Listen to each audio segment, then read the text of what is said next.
ये खबर KR मंगलम university द्वारा प्रस्तुत की गई है। ईरान और अमेरिका की लड़ाई जब से शुरू हुई, शायद ऐसा लग रहा है कि वो एक मुकाम पर जाकर खत्म होने का नाम नहीं ले रही। इस बीच कई सारे सीज फायर टॉक्स, इस्लामाबाद में कई राउंड की बैठकें जहां पर ईरान की तरफ के डेलीगेशंस और उधर अमेरिका की तरफ के डेलीगेशंस आए, लेकिन शायद बातचीत नहीं उस तरीके से जम पाई। लेकिन जब फरवरी में 28 फरवरी को ईरान के supreme leader Ayatollah Ali Khamenei की मौत हुई थी हमले में, उसके बाद से ईरान अमेरिका और इजराइल पर बेखौफ तरीके से टूट पड़ा। ईरान ने हमेशा ये कहा कि जब भी अगर अमेरिका और इजराइल, चाहे वो संयुक्त रूप से हो या फिर अकेले, अगर ईरान पर हमला करता है तो फिर ईरान उस पर पलटवार करेगा, ईरान को जवाब देना आता है। फिर चाहे वो ईरान के विदेश मंत्री अब्बास अरागची हो या फिर प्रेसिडेंट मसूद पेजेश्कियान, सभी ने ही कहा कि ईरान बैकफुट पे नहीं आएगा।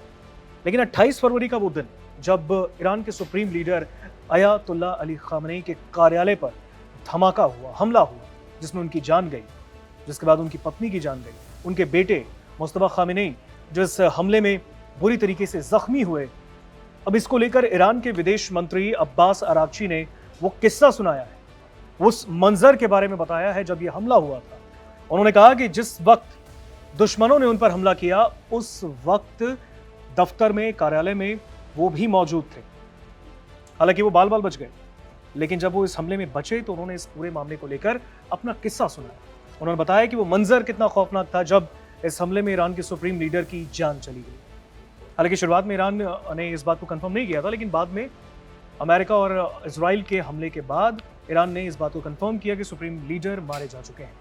हालांकि अब ईरान के विदेश मंत्री अब्बास अरागची ने बताया है कि अमेरिका इजराइल के संघर्ष के शुरुआती घंटों के दौरान ईरान के दिवंगत सुप्रीम लीडर अली खामनेई के दफ्तर पर हुए हमले में वो किस तरीके से बाल बाल बचे थे। ईरान की सरकारी मीडिया की एक रिपोर्ट के मुताबिक उन्होंने कहा कि वो सुप्रीम लीडर के भाग्य को लेकर चिंतित होते हुए लक्षित इमारत के मलबे से बाहर निकले थे। यानी कि जिस वक्त ये हमला हुआ वो भी मलबे में दबे हुए थे, लेकिन बाद में उस मलबे से बाहर निकले। उन्होंने बताया कि वो अयातुल्लाह अली खामनेई के कार्यालय के अंदर मौजूद थे जब 28 फरवरी को संघर्ष के शुरुआती घंटों में उन पर भी हमला हुआ। जब उनकी शहादत हुई, उन्होंने कहा कि जब उनकी शहादत हुई, यानी सुप्रीम लीडर की शहादत हुई, मैं उसी कार्यालय में था जिस पर हमला हुआ था।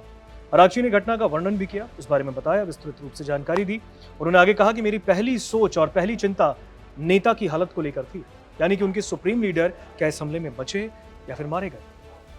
विदेश मंत्री अब्बास अरागची ने कहा कि हमले से हुई तबाही के बीच बचाव कार्यों पर ध्यान केंद्रित करते हुए उन्होंने 2 दिन खामेनेई के भाग्य को लेकर अनिश्चितता में बिताए।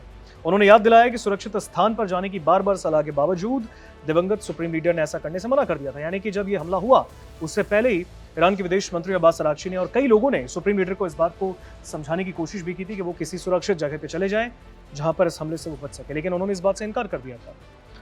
हालांकि उन्होंने कहा कि मैं तब किसी आश्रय स्थल या सुरक्षित स्थान पर नहीं जाऊंगा जब तक ईरानी जनता के प्रत्येक सदस्य को भी एक सुरक्षित स्थान तक पहुंचना मिल जाए, ऐसा सुप्रीम लीडर ने कहा था। उन्होंने कहा कि मेरे लोगों के साथ जो कुछ भी होगा वही मेरे साथ भी होगा। अरागची ने खामनेई के हवाले से बताया है।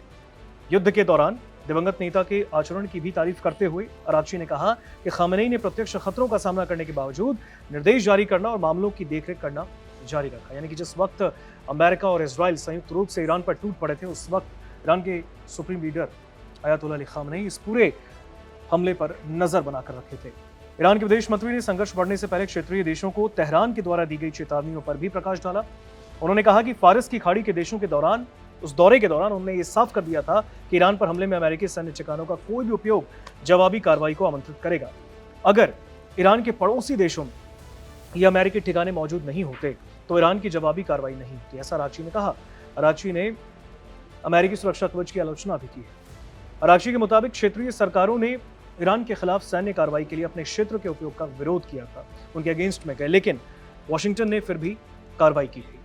विदेश मंत्री ने इस बात का तर्क दिया है कि ईरान की सैन्य प्रतिक्रिया ने अमेरिकी राष्ट्रपति डोनाल्ड ट्रंप और इजराइल के प्रधानमंत्री बेंजामिन नेतन्याहू सहित उसके विरोधियों को भी चौंकाया।